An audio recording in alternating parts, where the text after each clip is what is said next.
हम आप लोगों को लॉ और ग्रुप 1 में आईडीटी पढ़ाएंगे, 2 सब्जेक्ट, ठीक है। तो अभी लॉ हम लोग स्टार्ट कर रहे हैं। अभी जो हम लोग चैप्टर स्टार्ट कर रहे हैं वो बेसिकली लॉ का नहीं है, वो मैनेजमेंट का पार्ट है, ठीक है, जिसको हम लोग एथिक्स बोलते हैं। सुना भी होगा काफी लोगों ने। इसमें कोई रूल्स एंड रेगुलेशन इसको गवर्न नहीं करता कि इसमें स्पेसिफिक कोई एक्ट हो, कोई रूल्स हो, कोई सेक्शन हो। इसमें कोई सेक्शन नहीं है। इसमें जैसे मैनेजमेंट में बातें लिखी हुई होती थी, वैसे ही इसमें बातें लिखी हुई हैं। लेकिन हर बिजनेस को करने के लिए, हर प्रोफेशन को करने के लिए एथिक्स बहुत इंपॉर्टेंट है। क्यों इंपॉर्टेंट है अभी बताएंगे। अब एथिक्स होता क्या है। एथिक्स जैसे कि आपके जहाँ पे भी आप रहते हैं, क्या हुआ। हाँ, नहीं दें तो नोट्स अभी आप लोग पढ़ लीजिए, उसके बाद आपको जो है ये बुक पूरी, ये नोट्स नहीं पूरी बुक है 174 पेजेस की, ठीक है। इसमें पूरी लॉ सिंप्लीफाइड लैंग्वेज में लिखी है। एक बुक और है जो कि कंपनी लॉ की है। 2 वैल्यूम्स है हमारी, वैल्यूम 1 वैल्यूम 2। वैल्यूम 1 में कंपनी लॉ है, वैल्यूम 2 में अदर लॉज है, जिसमें फैक्ट्रीज एक्ट और एथिक्स है और कॉन्ट्रैक्ट एक्ट है, निगोशिएबल है, सेल ऑफ गुड्स एक्ट होगा। ये सारे एक्ट इसमें कवर्ड हैं, बहुत ही सिंप्लीफाइड लैंग्वेज में और एग्जाम ओरिएंटेड उसमें कि बुक में क्या है कि काफ़ी चीज़ें बिखरी हुई लिखी हुई हैं। एक सेक्शन स्टार्टिंग में लिखा है और उसी का दूसरा पार्ट लास्ट में लिखा हुआ है। हमने अपनी बुक में क्या कर रखा है, सीक्वेंस में चीजें लिख रखी हैं, ठीक है। जो चीजें हमें सीक्वेंस में सब पढ़ाना है वो चीजें सीक्वेंस वाइज लिख रखी हैं, ठीक है। तो अगर हम एथिक्स की बात करें, जैसे आप लोग जानते हैं कि आप लोगों के आस पास में काफी सारी शॉप्स होंगी। तो आप मान लीजिए एक शॉप पे गए और उन्होंने आपसे बहुत अच्छे से बात की, ठीक है, आपसे पूछा बेटा कैसे हो, घर में सब ठीक, ठीक है। ये 2 बोल आपको दोबारा खींच ले जाएंगे उस दुकान पे, समझ लो। एक शॉपकीपर है जो कि आपसे बहुत ही गंदे तरीके से बात कर रहा है, ठीक है, कुछ पूछ रहे हैं ये कितने रुपए का है, देख लो ना प्राइस पड़े हैं उस पर, एमआरपी नहीं देख पा रहे हो, ठीक है, तो उसकी शॉप पे आप दोबारा जाना पसंद नहीं करेंगे, ठीक है। तो एथिक्स सिंपली एक पर्सन के कैरेक्टर को डिफाइन करता है कि एक पर्सन कैसा है, उसका बिहेव कैसा है, ठीक है। वो अपने वर्क के प्रति या समाज के प्रति ऑनेस्ट है कि नहीं है, इंटीग्रिटी है कि नहीं है उसके अंदर। ये सारी चीजें एथिक्स को डिफाइन करती हैं।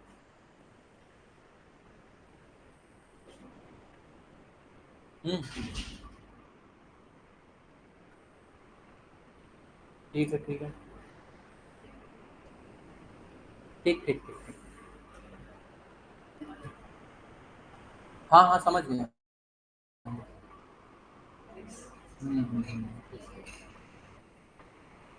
ठीक ठीक। बेटा, 2 चीजें हैं क्लास लेने से पहले बता दें कि क्लास में कोई लोग फोन नहीं यूज करेंगे। हमारी अमित सर की क्लास में करते हो कोई दिक्कत नहीं है। हमारी क्लास में कोई लोग फोन बाहर नहीं निकालोगे, बाहर निकला तो फोन हम ले लेंगे और वो फोन देंगे नहीं, ठीक है। देने का मतलब है फोन का लॉक खुलवा लेंगे और प्रोजेक्टर पे इधर फोन कर देंगे पूरा लॉक खोल के, ठीक है। सब लोग आपका फोन देखेंगे कि आप क्या देख रहे थे, इतनी इंपॉर्टेंट चीज, ठीक है। प्रोजेक्टर से कनेक्ट कर देंगे, तुरंत सब बच्चे देखेंगे, ठीक है। ये किस लिए हम कर रहे हैं, आप लोगों की सहमति, वो क्या कहते हैं, अच्छे के लिए। क्यों, आप सब लोग जितने लोग बैठे हो पहले अटेम्प्ट में पास होने की इच्छा रखते हो, और थ्योरी ऐसा सब्जेक्ट है जो कि डुबा सकता है, लॉ वगैरह आपके डुबा सकते हैं, क्योंकि इसमें ये लोगों का कहना है कि न्यूमेरिकल तो हम लगाते रहते हैं, इंटरेस्टिंग है, थ्योरी इंटरेस्टिंग नहीं है। और वो इंटरेस्टिंग मान लो माइंड में आपके जा रही हो, बीच में आप फोन निकालेंगे तो वो जो समझ में आना भी है वो समझ में नहीं आएगा। मेनली ये सब लिखा हुआ है, आप खुद से पढ़ सकते हैं, ठीक है। यहाँ आने की नीड नहीं थी। क्यों आए हैं, क्योंकि आपको एग्जाम्पल के द्वारा समझाया जाए, चीजें एक्सप्लेन की जाए, और उसके बीच में अगर आप फोन निकालेंगे, डिस्टरबेंस क्रिएट करेंगे, तो क्लास जो हम जितनी मेहनत कर रहे हैं वो आप लोगों को उसका आउटपुट मिल नहीं पाएगा पूरा पूरा, समझ लो। तो इसीलिए हमने तो पहले सोचा था क्लास फोन सबके जमा कर लेंगे स्टार्टिंग में और लास्ट में देंगे, लेकिन सब लोग अभी चिल्लाने लगेंगे घर से फोन आ जाएगा, इमरजेंसी हो जाती है सर। ये 2 घंटे में सारी इमरजेंसी निकल आएंगी, समझ रहे हो। इसीलिए अपने पास रखिए लेकिन अंदर रखिएगा, ठीक है। अगर कॉल कोई इमरजेंसी है, उठाना है, चुपचाप साइड से निकलिए, पूछने की कोई जरूरत नहीं है, क्लास मत डिस्टर्ब कीजिए, चुपचाप निकलिए साइड से, बाहर से बात करके फिर आ जाइए, क्लियर। कोशिश करिए फोन ना ही यूज करें तो ज्यादा बेटर होगा, ठीक है। तो एथिक्स की जो है इम्पोर्टेंस समझ में है कि क्यों एथिक्स इंपॉर्टेंट है। ठीक है, कि कोई भी आप अगर बिजनेस करते हैं, अभी आप ही ने कोई स्टार्टअप वगैरह स्टार्ट किया, कोई बिजनेस स्टार्ट किया, तो बिजनेसमैन जितने होते हैं सब देखो कितने पोलाइट होते हैं, कभी लड़ाई झगड़ा नहीं करते। नोटिस किया है? किसी भी शॉप पे जाएंगे वो कभी भी आपसे लड़ाई नहीं करना चाहेगा अगर वो रियल बिजनेसमैन होगा। बहुत ही अच्छे से प्यार से आपसे बात करते हैं। ऐसे ऐसे इतने अच्छे से बात तो हमारे घर वाले नहीं करते हैं जितने अच्छे से वो शॉपकीपर वाले करते हैं। ठीक है, अब इसको थोड़ा सा हम लोग इससे पढ़ते हैं, बुक से। ठीक है, पूरी जो स्टडी मटेरियल है ये बुक उसी से बना, यहाँ पे मिलेंगे सारे आपकी बुक में लिखे हुए हैं। चाहे आप अपनी स्टडी मटेरियल से पढ़ सकते हैं, लेकिन उसमें लैंग्वेज थोड़ी सी टफ लिखी हुई थी, यहाँ पे हमने लैंग्वेज थोड़ी सी इजी कर रखी है विद एग्जांपल्स। ठीक है, और स्टडी मटेरियल एक ही रेफर करना। अगर स्टडी मटेरियल से पढ़ रहे हो हमें कोई दिक्कत नहीं, स्टडी मटेरियल से पढ़ना। अगर इससे पढ़ रहे हो तो इससे पढ़ना। ये नहीं हुआ एक टॉपिक इससे पढ़ा एक टॉपिक इससे पढ़ा, इससे क्या होगा कि एग्जाम जब आप देने बैठेंगे तो आपको ये नहीं समझ में आएगा कि हम पढ़ें कहाँ से, वो कंफ्यूजिंग हो जाएगा। आप सब अभी एग्जाम नहीं दिए मोस्टली लोग, ठीक है, तो आप लोगों को लास्ट डे के लिए प्रिपेयर होना है स्टार्टिंग से ही। तो स्टडी मटेरियल हर सब्जेक्ट का एक होना चाहिए हमारे हिसाब से, 10 स्टडी मटेरियल नहीं होने चाहिए किसी भी सब्जेक्ट में। ठीक है, नहीं तो एग्जामिनेशन वाले एक ही दिन मिलता है, उस दिन बहुत कंफ्यूजन होती है। ठीक है, तो ethics in business is about good practices and values which influence by society morals standard. Society के जो स्टैंडर्ड्स है, मोरल है कि क्या सही है क्या गलत है, सोसाइटी ने डिफाइन क्या रखा है। चोरी करना गलत है, ठीक है, मर्डर करना गलत है, ठीक है, बैड बिहेव करना दूसरों के साथ गलत है। तो वो चीजें क्या है, सोसाइटी के मोरल से स्टैंडर्ड्स हैं, सोसाइटी सेट कर देती है, और उनको आप अगर अगर अच्छे से आप करते हैं तो ये कहा जाएगा कि आप एथिक्स की गुड प्रैक्टिसेस कर रहे हैं। Business can not succeed long term if they ignore social values. अगर वो सोशल वैल्यूज इग्नोर करते हैं तो वो लॉन्ग टर्म में सक्सीड नहीं हो पाएंगे। क्यों? एक बार मान लो नई नई शॉप खुलती है कोई, सब लोग जाते हैं एक बार ट्रायल लेने के लिए, ठीक है, उसके बाद अगर वो उसने सेटिस्फैक्टरी रिजल्ट आपको नहीं दिए तो दोबारा कोई नहीं जाता है। तो अगर आपको लॉन्ग टर्म सक्सेस चाहिए तो आपको एथिक्स फॉलो करना पड़ेगा। अगर शॉर्ट टर्म चाहिए तो आप खोल के बिजनेस बैठ जाइए। शॉर्ट टर्म के लिए बंदे आएंगे, एक बार जो आएगा दोबारा आएगा नहीं, तो शॉर्ट टर्म बिजनेस हुआ, कुछ टाइम में बंद हो जाएगा। लेकिन लॉन्ग टर्म अगर बिजनेस चाहिए तो आपको सोसाइटी के जो मॉरल्स हैं, एथिक्स हैं, उनको फॉलो करना पड़ेगा। These values come from individuals and become social norms. ये वैल्यूज कहाँ से आती हैं? इंडिविजुअल से। इंडिविजुअल से हमें बताते हैं क्या सही, जैसे किसी का बिहेवियर बहुत अच्छा लगा हमें, हम उसको अडॉप्ट कर लेते हैं कि हम भी ऐसे ही बिहेव करेंगे। जैसे आपके पापा अच्छे से बिहेव करते हो, जैसा उनका नेचर होता है, मम्मी का जैसा नेचर होता है वैसे आप बनते हो, समझ रहे हो, या उसके विपरीत बन जाते हैं। ठीक है, which then saved corporate values. अब कॉर्पोरेट वैल्यूज और इंडिविजुअल वैल्यूज में डिफरेंस है। जो कंपनी होता है, कंपनी को बनाने वाले, कॉर्पोरेट का मतलब कंपनी, कंपनी को बनाने वाले भी इंडिविजुअल्स होते हैं, बोर्ड ऑफ डायरेक्टर्स होते हैं, सीईओ होता है, मैनेजिंग डायरेक्टर होते हैं। जो आपके इंडिविजुअल्स रूल्स होते हैं, इंडिविजुअल नॉर्म्स होते हैं, वही जाके कॉर्पोरेट में कन्वर्ट होते हैं। क्यों? क्योंकि जो इंडिविजुअल वाले बंदे हैं वही तो आपके कॉर्पोरेट के रूल्स एंड रेगुलेशन बनाएंगे। समझ में आया? तो जो इंडिविजुअल्स रूल्स होंगे वही कॉर्पोरेट नॉर्म्स, कॉर्पोरेट रूल्स बनते हैं। क्लियर? आगे बात करें, corporate ethics means doing what is right, avoiding what is wrong. मतलब जो सही है वो करना और जो गलत है उसको इग्नोर करना, अवॉइड करना। Although what is considered right और wrong can vary from one company to another company. हो सकता है किसी कंपनी के लिए जो चीज सही है वो दूसरी कंपनी के लिए गलत हो। जैसे कि किसी कंपनी का एग्जांपल दे रहे हैं, जैसे कानपुर जानते होंगे सब लोग, लखनऊ के हैं सब लोग ऑलमोस्ट, नहीं भी होंगे तब भी जानते होंगे, ठीक है। तो कानपुर लेदर का हब माना जाता है। तो कानपुर में जैसे काफ़ी सारी फैक्ट्रीज हैं जो है जो एनिमल्स होते हैं उनकी स्किन को अलग करते हैं, ठीक है, और उससे काफ़ी सारे लेदर प्रोडक्ट्स बनते हैं, ठीक है। तो वो उनके लिए सही है, उनके कॉर्पोरेट कल्चर के हिसाब से। एक मान लो यहाँ पे लखनऊ लोकेटेड कोई फैक्ट्री है, कंपनी है, जो पूजा पाठ वाले वो सब होते हैं, क्या बोलते हैं, अगरबत्ती वगैरह वो सब बनाती है, उनके लिए वही चीज एथिकल नहीं है, ठीक है। तो एक कॉर्पोरेट टू कॉर्पोरेट वेरी करता है, उनके लिए वो चीज सही है कानपुर में, ठीक है, और दूसरे के लिए ये चीज नहीं सही है। ये कल्चर टू कल्चर डिपेंड करता है। कॉर्पोरेट कल्चर हर कंपनी का अलग होता है मैकेनिज्म, और उसके हिसाब से डिसाइड किया जाता है कि क्या उनके लिए सही है, क्या उनके लिए गलत है। ठीक है, पर्सन टू पर्सन भी वेरी कर सकता है, हो सकता है हमारे लिए जो सही हो, हम यहाँ से 6 बनाए तो हमें 6 दिख रहा है, आपको 9 दिख रहा है। समझ लो, पर्सन टू पर्सन वेरी करती हैं एथिक्स। ठीक है, however some values like honesty, fairness and universal accepted, मतलब यूनिवर्सल का मतलब काफी सारे चीजें हैं जो यूनिवर्सली एक्सेप्टेड हैं, जैसे कि हमेशा सही बोलना चाहिए, सत्य बोलना चाहिए, ऑलवेज स्पीक द ट्रूथ, समझे, ये सारी चीजें, ऑनेस्टी होनी चाहिए, फेयरनेस होनी चाहिए, तो सबको करनी चाहिए, हर जगह कॉमन मिलेंगी। जैसे वो कानपुर वाला भी बिजनेस कर रहे हैं, उसमें भी ऑनेस्ट होने चाहिए, गपलेबाजी ना करें, फेयर हूँ। ठीक है, आगे ये पैराग्राफ पढ़ लो, कोई डाउट हो तो पूछ लो। एक चीज और, एथिक्स, ये मीनिंग समझ लो, पढ़ रहे हैं, मीनिंग का इंट्रोडक्शन है, ये एग्जाम में कभी नहीं आएगा, ये नॉलेज के लिए पढ़ रहे हैं। क्या आएगा एग्जाम में पहले ही बता देंगे हम, 4 क्वेश्चन आएंगे एथिक्स से, 4 क्वेश्चन लिख के दे देंगे, वही एग्जाम में उन्हीं में से आएगा। ठीक है, आगे ये पैराग्राफ पढ़ो, कोई अगर इसमें दिक्कत हो तो पूछो।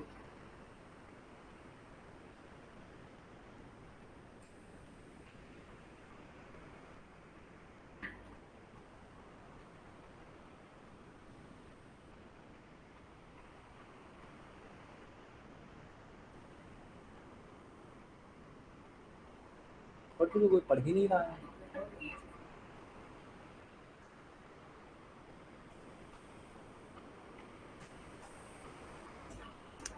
डन।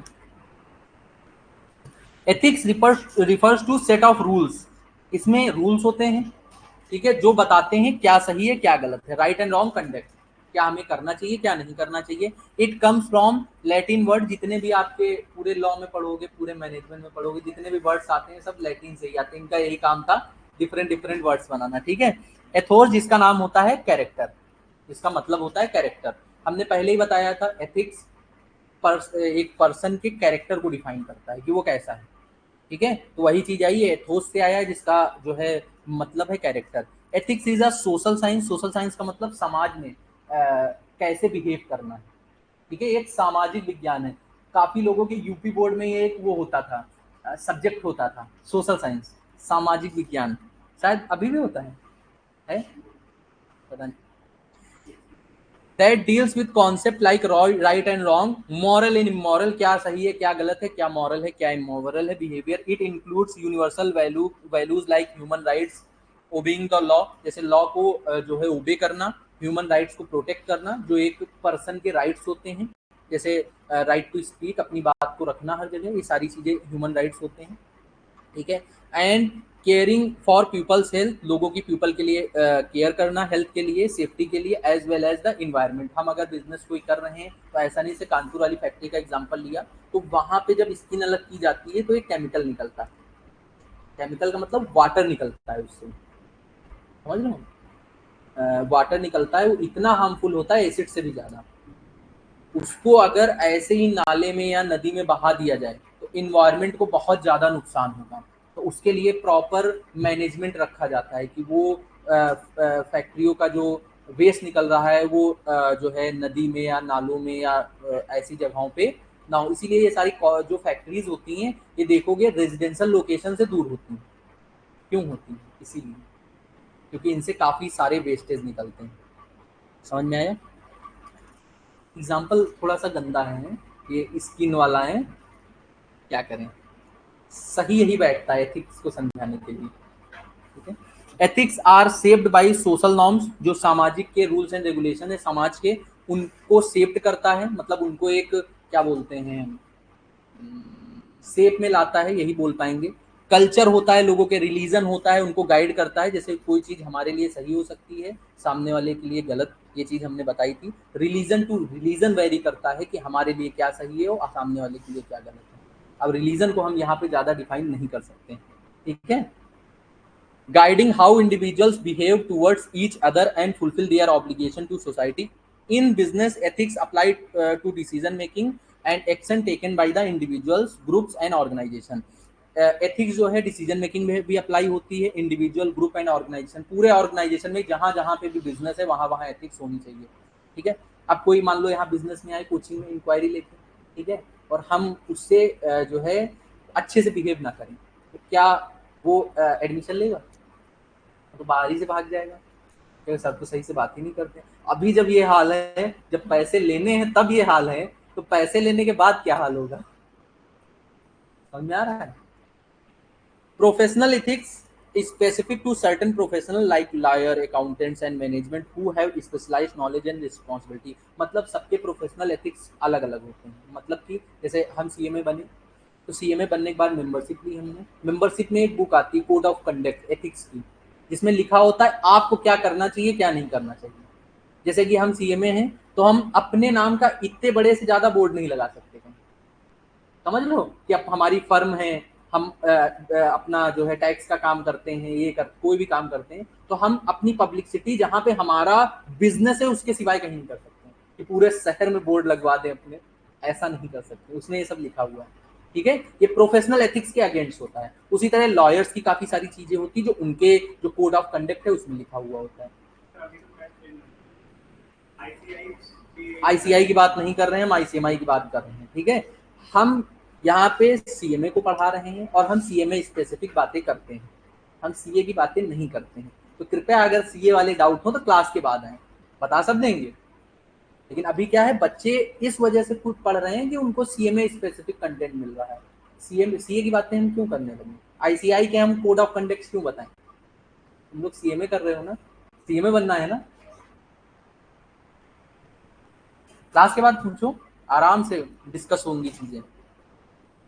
हाँ, these professional must adhere to the ethical standards set by their professions। जो इन प्रोफेशनल्स होते हैं इनके एक्ट के, जैसे अपने सीएमए का आईसीएमआई पूरे कोड ऑफ कंडक्ट बनाता है, पूरी बुक बनाते हैं। ठीक है, कॉन्फिडेंशियलिटी फॉर द लॉयर, जैसे लॉयर की कोई जो है क्लाइंट्स की डिटेल है, मान लो मर्डर करके आया है, अपने लॉयर को बता दिया है कि भैया हमने मर्डर किया है, बचा लो हमको। ठीक है, और वो उस इंफॉर्मेशन को पब्लिकली सबको बता रहा है कि हमारे पास एक क्लाइंट आया, नेम XYZ जो भी नेम है, उसने नेम किसी का मर्डर कर दिया। ठीक है, अगर वो पब्लिकली इंफॉर्मेशन हो गई तो क्या वो बच पाएगा? तो जो लॉयर के लिए क्या होता है कोड ऑफ एथिक्स, कि वो जो भी अपने क्लाइंट्स हैं उनकी जो इंफॉर्मेशन है उसको कॉन्फिडेंशियल रखें। कॉन्फिडेंशियल का मतलब गोपनीय हिंदी में बोलते हैं। ठीक है, ऑनेस्टी फॉर अकाउंटेंट्स, अकाउंटेंट्स के लिए ऑनेस्टी कैसे, तो बस सर एक्सप्लेन कर सकता है?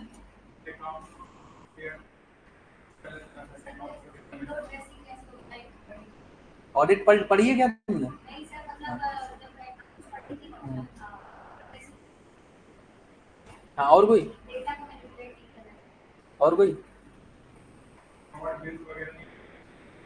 कह रहे हैं जैसे कि फर्जी आपके वो हैं एक्सपेंसेस हैं उनको क्लेम कर रहे हैं।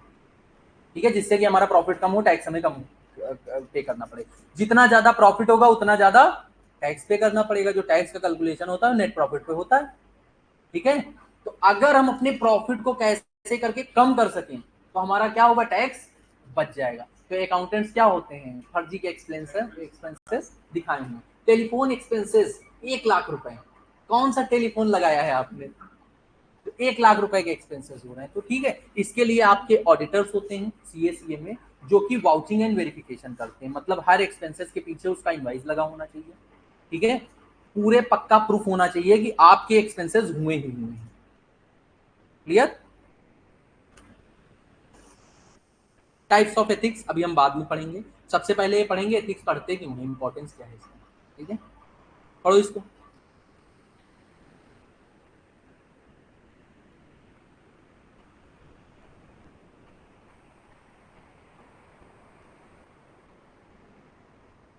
पढ़ लिया? बहुत फास्ट हो तुम लोग। Ethic help as us decide how to act, हमें कैसे बिहेव करना है सोसाइटी में या अपने घर में, ये भी बताता है। ठीक है, give direction to our life, हमारे लाइफ को एक डायरेक्शन देता है। डायरेक्शन का मतलब होता है दिशा, कि हमको कैसे अपनी लाइफ में सर्वाइव करना है, कैसे अच्छे से रहना है। ठीक है, without ethics action would be random and aimless, ethics के बिना हमारे जो एक्शन होंगे रैंडम होंगे। हम किसी से भी किसी भी तरीके से बात कर रहे हैं, कोई हमारा एम नहीं है कि हमको ये जैसे एक सीए या सीएमए है, उनकी बात से लगता है कि ये सीए सीएमए है। समझ रहे हो क्यों लगता है? क्यों लगता है? क्योंकि क्योंकि जो है उन्होंने ये सब एथिक्स है, कोड ऑफ कंडक्ट्स है, लॉ है, टैक्स है, इतनी सारी पढ़ाई की हुई है और इतने सारे प्रोफेशनल से मिले हुए हैं। उनको पता है how to behave in society, society में हमें कैसे किससे बात करनी है। समझ रहे हो? जैसे काफी लोग कहते नहीं पढ़े लिखे इतने हो, बात करने की तमीज नहीं। सुनते हो घर में ये वर्ड? घर में सुनते हो मतलब खुद भी ऐसी बातें करते हो? अरे घर में बोला जाता कि नहीं? मम्मी पापा कभी ना कभी बोले ही होंगे। तो डेली बोलते हैं सर। कभी कभी आप बोल दी हैं, हाँ। बेटा जो ऑनलाइन स्टूडेंट हैं उनको ये बुक जो है या तो पीडीएफ फॉर्म में या तो हार्ड कॉपी में डिलीवर हो जाएगी। आगे क्या है?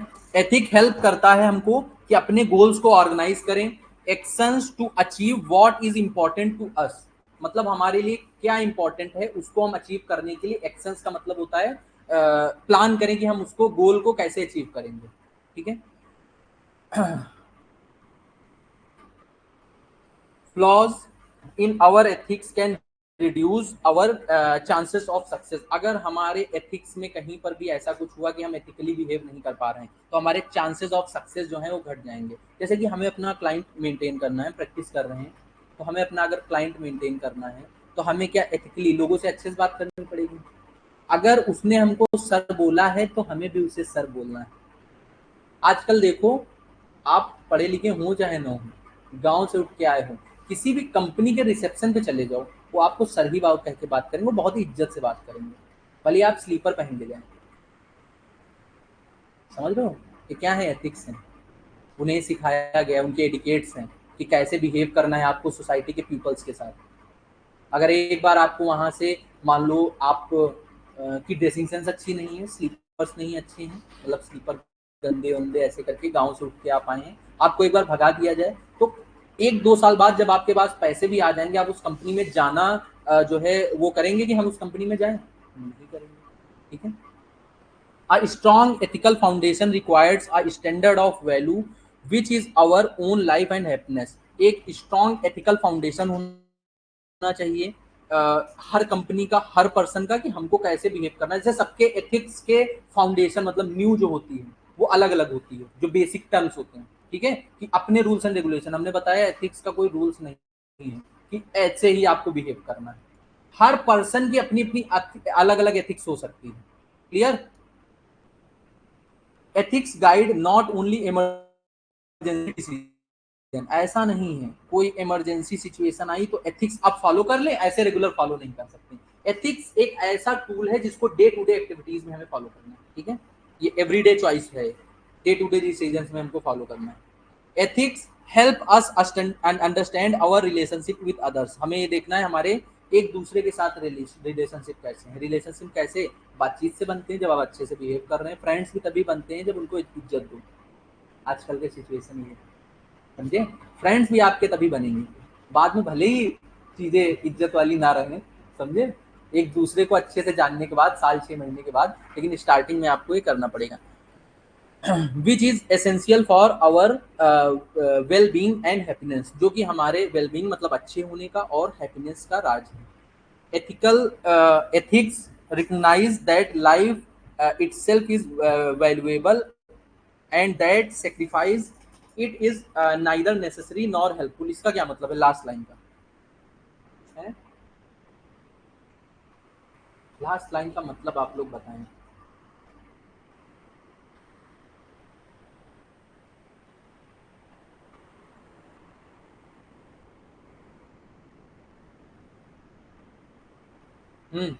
एनीवन?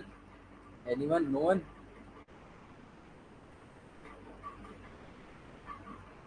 तो तुम लोग भी जब बोलोगे, समझे, रिस्पॉन्स करोगे तब लॉ पढ़ने में मजा आएगा।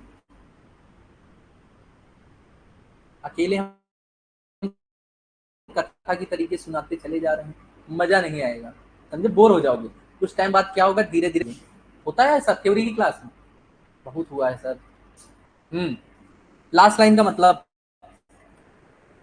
एथिक्स ये बताता है, रिकग्नाइज करता है, पहचानता है कि हमारी लाइफ कितनी वैल्यूएबल है और इसको हम सेक्रीफाइस करें। मतलब यहाँ पे ये बोला जा रहा है अगर हम एथिक्स को सेक्रीफाइस कर रहे हैं तो ऐसा माना जा रहा है कि हम अपनी लाइफ को सेक्रीफाइस करें, मतलब लाइफ कोई एमफुल नहीं रहेगी। एमफुल का मतलब कि अगर हमारा किसी के हम अच्छे से बिहेव नहीं कर रहे हैं, हमारे फ्रेंड्स नहीं बन रहे हैं, बिजनेस कर रहे हैं क्लाइंट्स नहीं बन रहे हैं, ऑफिस में जा रहे हैं किसी से बात नहीं बन रही है, ठीक है, तो क्या होगा, हमारी लाइफ बिल्कुल हेल्पफुल नहीं रहेगी, लाइफ हमारी का कोई वैल्यू नहीं रहेगी लाइफ, ठीक है। जैसे काफी सारे लोग होंगे जिनसे कोई फ्रेंडशिप भी नहीं करना चाहता, काफी सारे लोग होते हैं, समझ लो, तुम लोगों के फ्रेंड सर्कल में होंगे और हमें नहीं पता, हम अभी अभी आज पहली क्लास है, धीरे धीरे बता देंगे। हाँ, अब नेचर क्या होता है, ऑलमोस्ट आपने जैसे इंपॉर्टेंस पढ़ा है, इंपॉर्टेंस के बाद नेचर पढ़ेंगे, तो नेचर में आपको ये लगेगा कि इंपॉर्टेंस वाली काफी चीजें हैं इसमें, समझ लो, तो एक बार इसको पढ़ो फिर हम बताते हैं, पूरा पढ़ना है स्टार्टिंग टू एंड।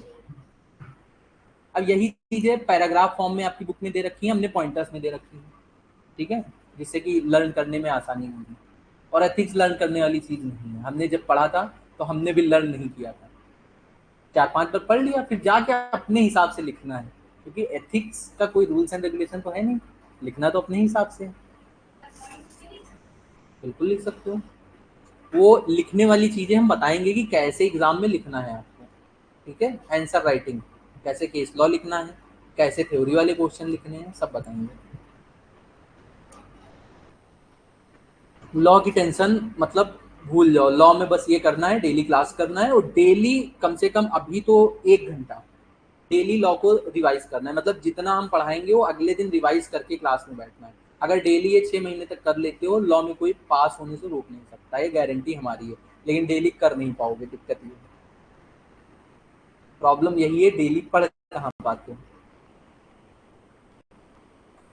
कभी जो है फैमिली में कोई आ जाता है, कभी तुम बाहर चले जाते हो, कभी तुम्हारे घर में कोई आ जाता है, ये सब चीजें होती रहती है ना, ठीक है, इसीलिए डेली पढ़ाई नहीं हो पाती। और ये सीएमए कोर्स ऐसा है कि आपको रेगुलर पढ़ाई करनी पड़ेगी डेली, संडे को भी, छुट्टी कोई नहीं है इसमें, समझे, अगर आप छुट्टी लेते हैं तो अपने साथ जो है नाइंसाफी कर रहे हैं, समझे, नाइंसाफी का मतलब समझो, कह रहे हैं आज संडे है, जैसे क्लास यहाँ संडे को होती है, आज संडे, आज हम संडे को तो सर स्लीपिंग डे होता है, सोएंगे हम, घर पे सब लोग सोते हैं, ये किया अगर आपने, तो सीएमए का एक अटेम्प्ट गया, टेस्ट हो रहे हैं संडे को, टेस्ट कौन देता है, खत्म, टाटा बाय बाय, समझे।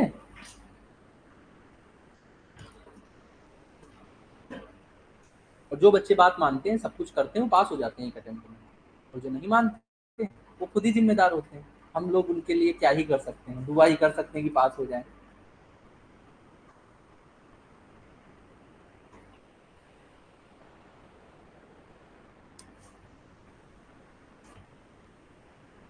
हम्म, जब हो जाए तब बता देना, पढ़ लेना, अगर हो गया, दिव्यांश हो गया।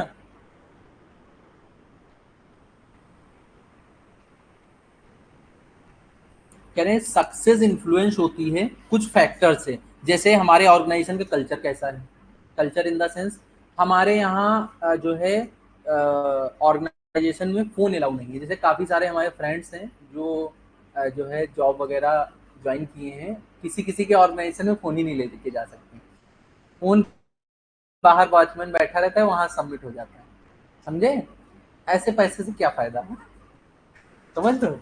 तो काफी ऑर्गेनाइजेशन का कल्चर है, उसमें क्या है, उसमें काफी कम लोग ही काम करना चाहते हैं। अब जैसे हमारा फ्रेंड भी है, वो कह रहा है बस 6 महीने में हम रिजाइन डाल देंगे, समझ रहे हो हमारी बात। तो ऑर्गेनाइजेशन का कल्चर उसके सक्सेस के लिए बहुत इंपॉर्टेंट होता है, कि उसके एथिक्स वैल्यूज कैसे हैं, एथिकल।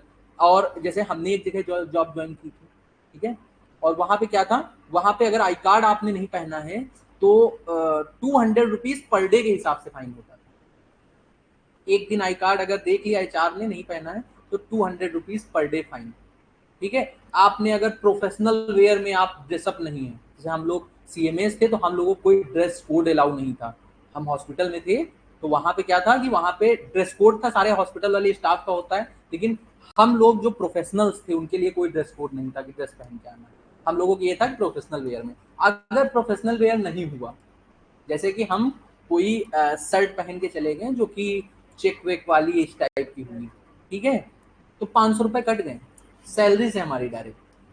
10 दिन के अंदर हमने रिजाइन मार दिया, समझे? 11वां दिन हो नहीं पाया, 9 दिन ऑफिस गए थे, 1 दिन संडे था, समझे?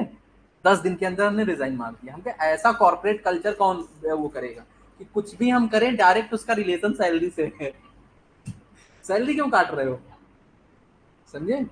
तुरंत छोड़ दिया। तो एक इस कल्चर डिपेंड करता है ऑर्गेनाइजेशन के सक्सेस फैक्टर को, कि ऑर्गेनाइजेशन सक्सेस होगा कि नहीं होगा। अब वहां पे जितने भी टैलेंटेड लोग हैं कोई काम नहीं करना चाहेगा, जितने भी टैलेंटेड जिनके पास जो है अप्रोप्रिएट टैलेंट है उस ऑर्गेनाइजेशन को मैनेज करने का, वो नहीं। वहां पे कौन काम करेगा? फ्रेशर, जिसको पैसे की जरूरत होगी, जिसको जॉब की जरूरत होगी, जो नीडी पर्सन होंगे वो इस इन्वायरमेंट में काम करेंगे।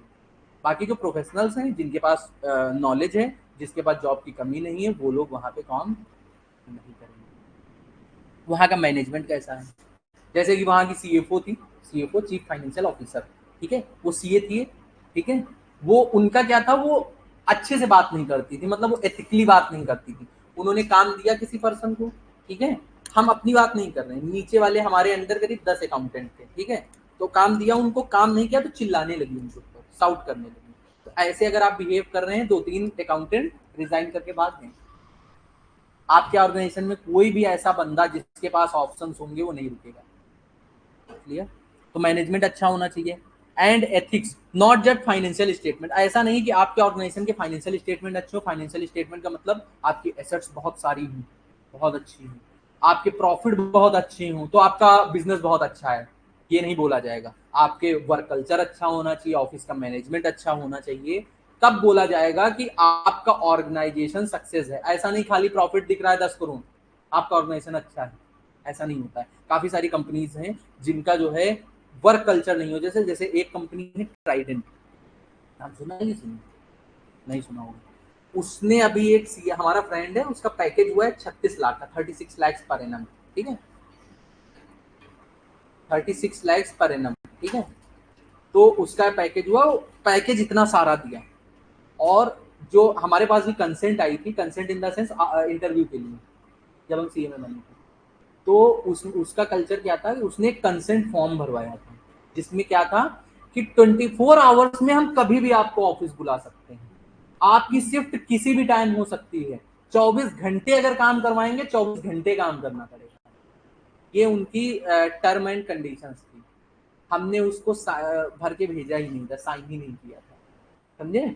हमारे लिए हमारी जो वर्क लाइफ बैलेंस है वो बहुत इंपॉर्टेंट है, कि हम अगर गए हैं यहाँ से तो हमको प्रॉपर स्लीप मिले 3-4-5 घंटे, समझे, प्रॉपर घर का खाना मिले, ये सारी चीज़ें बहुत इंपॉर्टेंट है। तो ये हम सेक्रीफाइस नहीं कर सकते चंद पैसों के लिए, समझे? तो और वो कंपनी कैसी बताना भूल गए हम।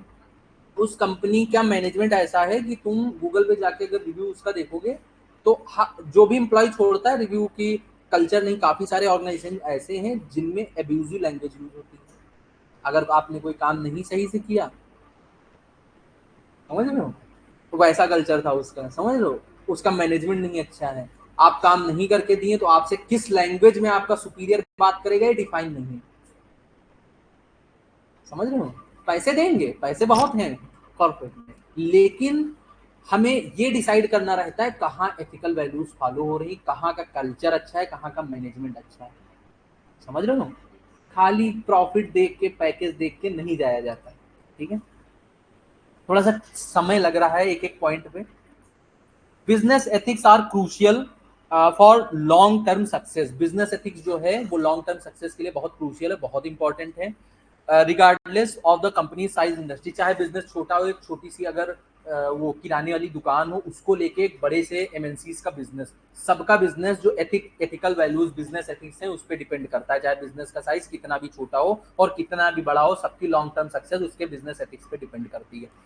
Ethical leadership set a good example. अगर आप एथिकल लीडरशिप करते हैं, आपका जो मैनेजर है वो एथिकली चलता है, लीडरशिप एथिकली करता है, तो बेनिफिटिंग एम्प्लॉइज एंड कंपनीज। जैसे काफी सारे देखते हो कि एम्प्लॉइज 20-20 साल को, जैसे काफी सारे यहाँ पे बच्चे बैठे हुए जिनके पापा कहते हैं एक कंपनी में 20 सालों से हैं, 25 सालों से, ठीक है, छोड़ा नहीं कंपनी। क्यों नहीं छोड़ा? वर्क कल्चर अच्छा होगा, ठीक है, कंफर्ट होगा उस कंपनी में, ठीक है, उसमें क्या होता है, हम तुमको इसका एक मैकेनिज्म बताते हैं। जैसे कि मान लो हमने एक एम्प्लॉय हायर किया, हम एक कंपनी है, एक एम्प्लॉय हमने हायर किया, उसकी सैलरी 1 लाख रुपए पर मंथ, ठीक है, मतलब 12 लाख का, 12 लाख नहीं 14 लाख का पैकेज है, क्योंकि जो पैकेज होता है उसको डिवाइड बाई 12 नहीं करते हैं, समझे, उसमें काफी सारी चीजें कटपिट होती हैं, समझे है?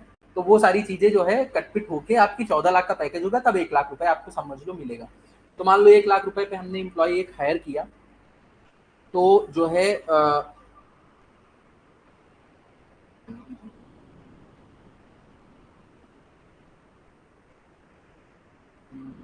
एग्जाम्पल बहुत तगड़ा आया था दिमाग में स्किप हो गया। हाँ, आ गया। 1 लाख पे मान लो हमने जो है एक एम्प्लॉय हायर किया, ठीक है, उसको हम 1 लाख का 1 करोड़ लिख दिया, 1 लाख रुपए दे रहे हैं पर मंथ, ठीक है, और 14 लाख रुपीज हमारा हो रहा है पर एनम, ठीक है, ये हमारी, हम उसको सैलरी दे रहे हैं। अब होगा क्या कि ये जो 1 लाख दे रहे हैं, पहले तो 2 महीने वो काम सीखेगा हमारे यहाँ, 2 से 3 महीने, हो सकता है 6 महीने भी लग जाए, कंपनी का मैकेनिज्म। ऐसा थोड़ा ना है कि मान लो हॉस्पिटल में अपॉइंटमेंट हुआ तो पहले दिन आके हॉस्पिटल का पूरा काम उसको आता है, करने लगा। मान लो आप कहीं पे काम करने जाएंगे तो काम सिखाया जाएगा ना आपको वो काम। हर कंपनी का अलग अलग अपना सॉफ्टवेयर होता है, अलग अलग मैकेनिज्म होता है, काम करने का तरीका सबका अलग अलग होता है, काम सिखाया जाएगा। कि कंपनी की क्या होती है, मान लो 6 लाख कॉस्ट है एक एम्प्लॉय के ऊपर, 6 लाख की कॉस्ट लगाएगी, वो सोचो 6 महीने में वो एम्प्लॉय भाग गया तो कंपनी का लॉस है। तो अगर कंपनी एथिक्स फॉलो नहीं करती है तो एम्प्लॉय का रिक्रूटमेंट उसको बार बार करना पड़ेगा, मतलब एम्प्लॉय की भर्ती, जो हिंदी में बोलेंगे, तो एम्प्लॉय की भर्ती बार बार करनी पड़ेगी, तो कंपनी की कॉस्ट बढ़ रही है। अपॉइंट करो उसको, अपॉइंटमेंट में भी हायरिंग प्रोसेस होता है, काफी सारे इंटरव्यूज होते हैं, वो इंटरव्यूज कंपनी के ही एम्प्लॉय लेते हैं जो मैनेजमेंट लेवल के होते हैं। वो जिस समय जो है पता चले 4 दिन हायरिंग भी कर रहे हैं, 4 दिन की जो उनकी सैलरी हुई, मान लो 5 लोग बैठ के इंटरव्यू ले रहे हैं, तो 5 लोगों की सैलरी अगर मिला लोगे 4-5 लाख हो जाएगी 5-6 दिन की, वो 5-6 लाख कॉस्ट हो रही है, हायरिंग कॉस्ट सब बेकार जा रही है। अगर कंपनी में वही एम्प्लॉय लॉन्ग टर्म तक रहता है, मान लो 20 साल रह के गया, तो सारी कॉस्ट क्या प्रॉफिट में हो जाएगी। समझ में आ रहा है? तो लॉन्ग टर्म सक्सेस के लिए एथिक्स कितनी इंपॉर्टेंट है। अगर आप एथिकल बिहेव नहीं करते, गुड बिहेव नहीं करते, तो कितनी जल्दी जल्दी लोग छोड़ के जाएंगे। जैसे हम इस हॉस्पिटल में थे, वहां कोई टिक ही नहीं पाता है, पैसे बहुत देते हैं, समझे, लेकिन कोई टिक नहीं पाता। हमारी पोस्ट में 2-2 महीने छोड़े, हम तो 10 ही दिन पे छोड़ दिए, लोग 2-2 3-3 महीने पे छोड़ के चले जाते हैं, 2-2 3-3 6-6 महीने ऐसे करके। समझ में आया? Ethical behaviour attracts talented employees, अभी हमने बताया, अगर आप एथिकल बिहेव कर रहे हैं तो टैलेंटेड एम्प्लॉय आपके यहाँ काम करेंगे। अगर आपका मैनेजमेंट अच्छा है, अच्छे से बिहेव कर रहे हैं, तो टैलेंटेड जो है, जो एम्प्लॉयज होंगे, जो है जिनके पास अच्छी स्किल्स हैं, अच्छी नॉलेज है, वो आपके पास काम करेंगे, ठीक है, वो काम करेंगे तो अच्छा काम करेंगे, आपका ऑर्गेनाइजेशन और प्रॉफिट कमाएगा, ठीक है। That helps the build a good reputation in the market, market में एक अच्छी रेपुटेशन जिससे बनती है। Ethical management strength relationship and create stability with in the company. Stability का मतलब कोई छोड़ के नहीं जा रहा है, सारी चीजें स्टेबल एंड स्मूथ चल रही है, फंक्शनिंग स्मूथ हो रही है, ठीक है। एक स्ट्रॉन्ग रिलेशनशिप बनता है। एक चीज और जैसे एथिक्स हुई, एक एग्जांपल ले रहे हैं थोड़ा सा, वैसा एग्जांपल है घर वर बनवाने वाला, ठीक।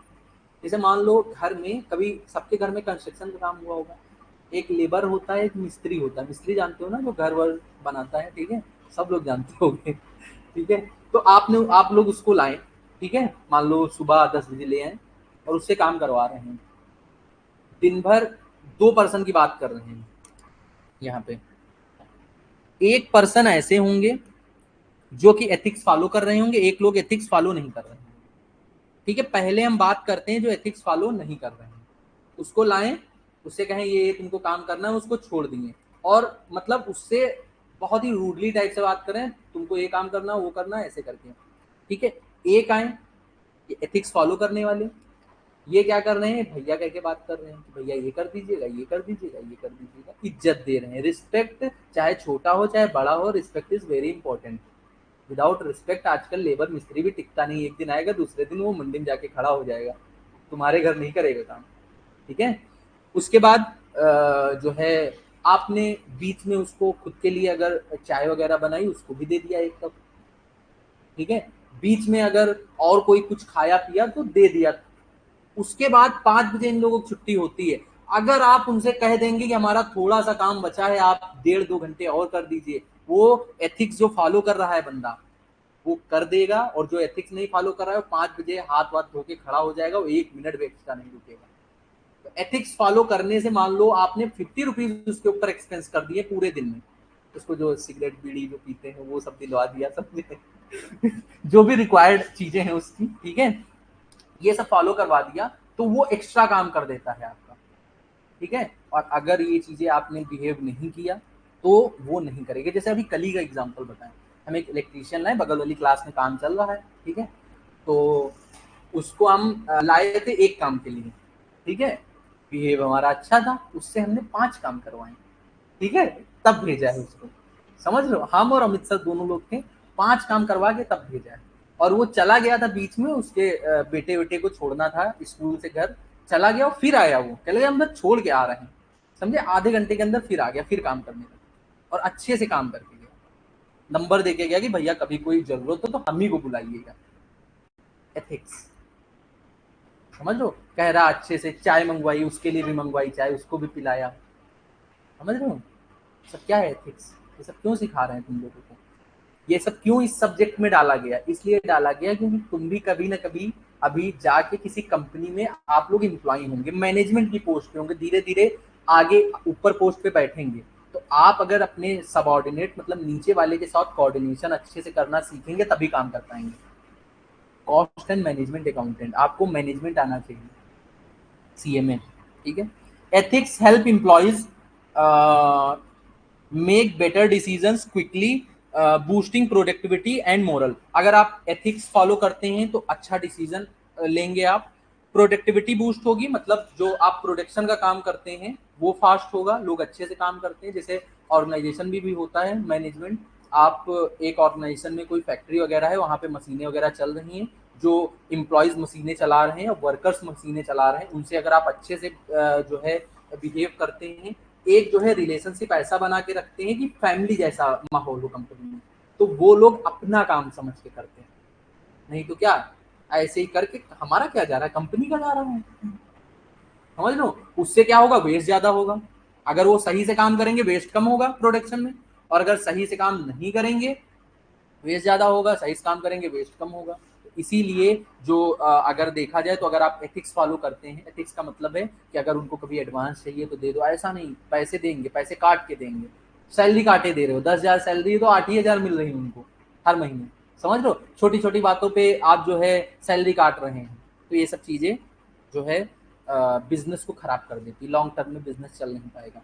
Employees are more loyal, loyal का मतलब होता है एम्प्लॉयज लॉयल हो जाएंगे, क्यों, आप उनको घर जैसा इन्वायरमेंट दे रहे हैं कंपनी में, लॉयल हो जाएंगे, आपकी कंपनी छोड़ के जाएंगे नहीं। कोई अगर 5 से 10 हजार रुपए भी ज्यादा ऑफर करेगा तो नहीं जाएंगे। जैसे हमारा एक फ्रेंड है वहीं लखनऊ में ही कंपनी में स्टार्टअप में काम करता है, तो उसको करीब 10,000 रुपए एक्स्ट्रा में एक जॉब ऑफर हुई, जॉब लगने के 1 महीने के अंदर अंदर वो नहीं गया, लेकिन यहाँ पे हमको बहुत कंफर्ट है, यहाँ पे 10 से 11 भी बजे अगर हम आ जाते हैं तो ये लोग कुछ नहीं कहते हैं, समझ रहे हो, वो 6 बजे हमारी वो हो जाता है, 6 बजे हम निकल लेते हैं, कभी जल्दी भी निकलने को हुआ तो आधे घंटे पहले बता दो निकल लो, इतना ये लोग कंफर्ट दिए हुए हैं। कोई भी डिसीजन होता है तो हमसे पूछते हैं, पहले सजेशन लेते हैं, फाइनेंशियल एनालिस्ट है वो वहाँ, ठीक है, तो सजेशन लेते हैं, एक बढ़िया सुपीरियर वाला हमको दर्जा दिए, भगवान वाला समझ लो, तो उसको अच्छा लगता, कहने लगे हम अगर दूसरी कंपनी में जाएंगे जिसमें जाने को बता रहा था, वहां की चेक की तो वहां पे बहुत ज्यादा काम था, वर्कलोड बहुत ज्यादा था, पैसे ज्यादा थे, क्योंकि तो जितना ज्यादा पैसा होगा कॉर्पोरेट में उतना ज्यादा वर्कलोड होगा, उतना ज्यादा काम होगा, कहने लगे हम नहीं जाएंगे। हाँ, एथिकल प्रैक्टिसेस इंप्रूव रेपुटेशन, अगर आप एथिकल प्रैक्टिसेस करते हैं तो रेपुटेशन, जैसे टाटा, TATA, वो वाला टाटा नहीं, टाटा कंपनी, ठीक है, टाटा कंपनी एथिकल प्रैक्टिसेस वो बहुत ज्यादा फॉलो करते हैं, बहुत ज्यादा चैरिटी करते हैं, उनका नाम है, हर एम्प्लॉय उनकी कंपनी में काम करना चाहता है, क्योंकि वो लोग एम्प्लॉय की बहुत ज़्यादा केयर करते हैं, मेडिकल बेनिफिट, तरह तरह के बेनिफिट्स उनको प्रोवाइड कराते हैं, उनकी पूरी फैमिली को बेनिफिट्स प्रोवाइड कराते हैं, इसलिए ठीक है। रेपुटेशन बढ़ती है, जैसे टाटा की रेपुटेशन है। बूस्ट प्रॉफिटेबिलिटी, अगर रेपुटेशन बढ़ेगी तो आपकी जो है लोग आपका प्रोडक्ट ज़्यादा से ज़्यादा खरीदने की कोशिश करेंगे। जैसे कि अगर बात की जाए तो टाटा के बहुत सारे प्रोडक्ट आते हैं जो आप डे टू डे में यूज़ करते हैं, नमक से लेके जो है सोप से लेके बहुत सारी चीज़ें आती हैं, बहुत सारी कंपनीज हैं जिनमें वो मोर देन 51% के स्टेक होल्डर हैं, ठीक है। तो वो सारी कंपनी के आप प्रोडक्ट्स यूज़ करते हैं डे टू डे में, समझ लो। सुबह से शाम तक अगर बात करें तो मोर देन 10 प्रोडक्ट्स आप उनके यूज़ करते हैं टाटा के।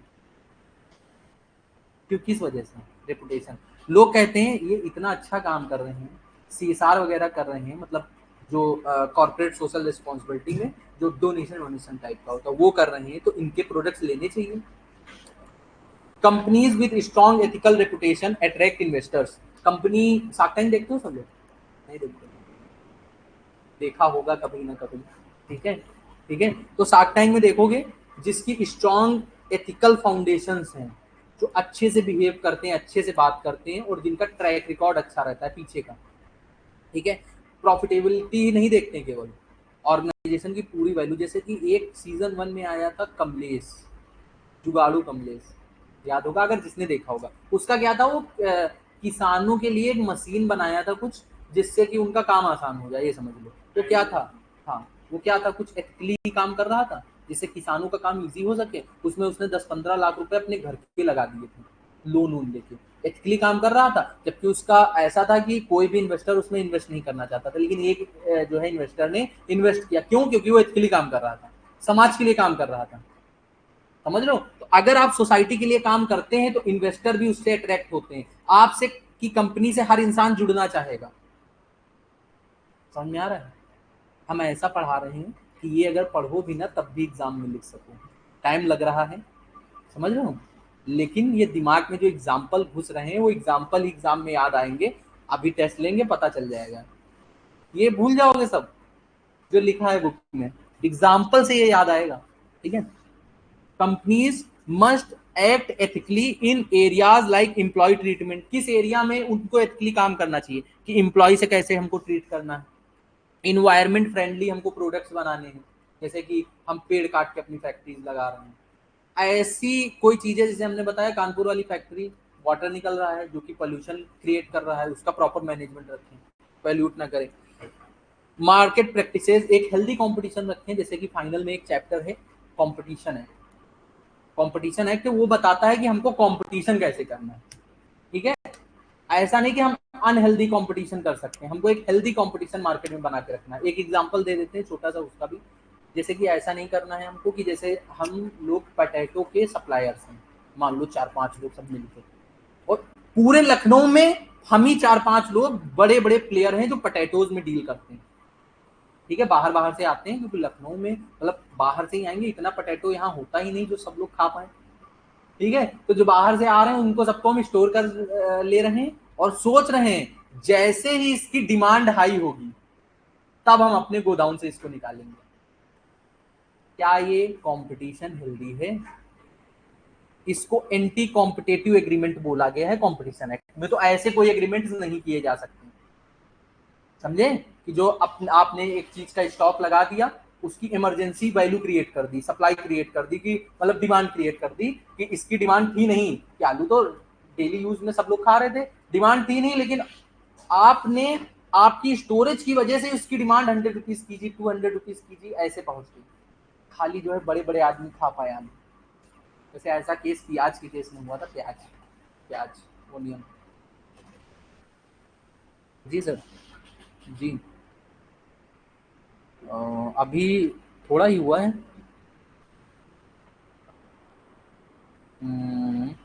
क्या करना है, थोड़ी देर। हम्म।